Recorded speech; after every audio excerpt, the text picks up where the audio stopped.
शार भेद हुजूर भैया जी साहेब, सफ़ा 151 वचन 15, नास्तिकों का हाल। इस संसार में मज़हब के लिहाज से कई प्रकार के मनुष्य हैं।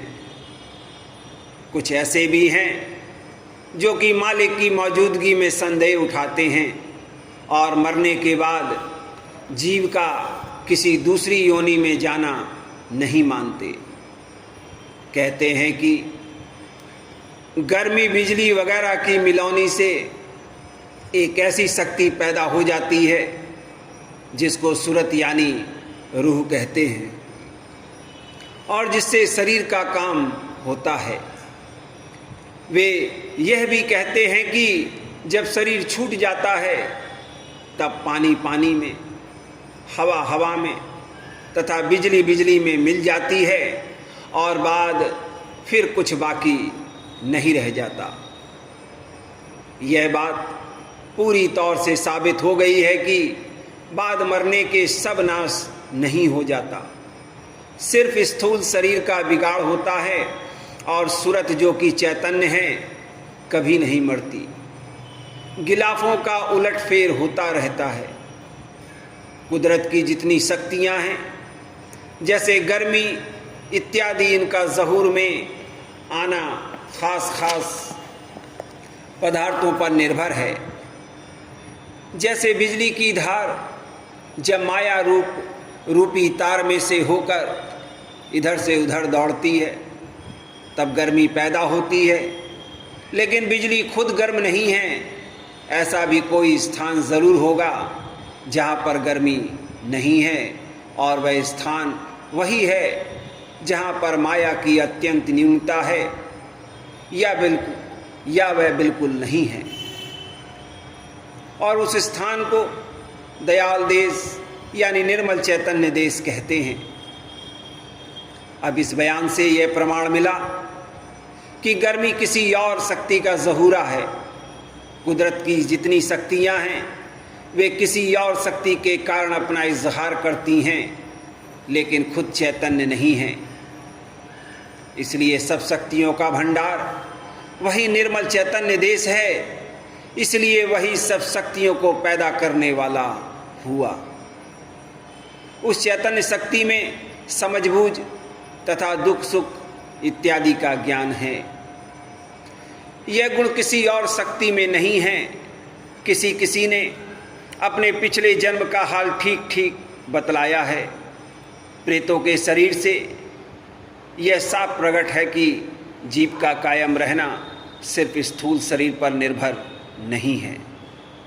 इस रचना में जितनी कार्रवाइयाँ हो रही हैं वे चैतन्य शक्ति से ही हो रही हैं और उस चैतन्य शक्ति के भंडार को, जो कि कुल का कर्ता है, कुल मालिक राधा स्वामी दयाल कहते हैं।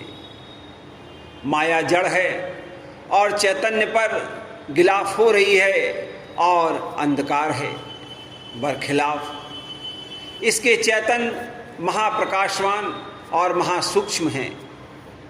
ऊपर के लेख से यह सिद्ध हुआ कि बाद मरने के जीव किसी न किसी योनि में ज़रूर जा रहता है और इस सारी रचना का कोई कर्ता ज़रूर है तथा कुदरत की शक्तियाँ खुद चैतन्य नहीं हैं और उनका ज़हूर में आना माया देश में भिन्न भिन्न पदार्थों में ही संभव है। कर्म का कानून अटूट है। इसी के अनुसार नया खोल यानी नई योनि मिलती है। जो लोग की इन बातों में प्रतीत नहीं लाते हैं उनको नास्तिक कहते हैं। वे कर्म को सिर्फ इसी जिंदगी तक मानते हैं और निडर होकर विकारी अंगों में बढ़ते हैं और थोड़ी सी विद्या बुद्धि की बातें सीखकर अपने को बहुत बड़ा और साध संत को नीचा समझते हैं। इनको अंत में पछताना पड़ेगा। संत फरमाते हैं कि रचना के आदि में कुल मालिक यानी अनामी पुरुष, जो कि चैतन्य का महाभंडार है, मौजूद था और माया जो कि जड़ है एक कोने में पड़ी हुई थी। जड़ और चैतन्य की मिलौनी से रूपवान रचना प्रकट हुई। इसलिए ना तो चैतन्य ही का नाश हो सकता है और ना जड़ का ही, सिर्फ रूप में उलटफेर हुआ करता है। कड़ी बुद्धि वालों की बुद्धि हिराई, विद्यावान नहीं कुछ पाई। बुद्धि और विद्या दोनों हारे, संत मते पर सिर धुन मारे।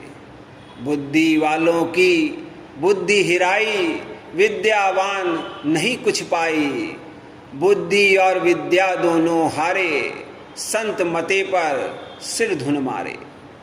कड़ी माया मरे ना मन मरे, मर मर जात शरीर। आशा तृष्णा ना मरे, कह गए दास कबीर। माया मरे ना मन मरे, मर मर जात शरीर।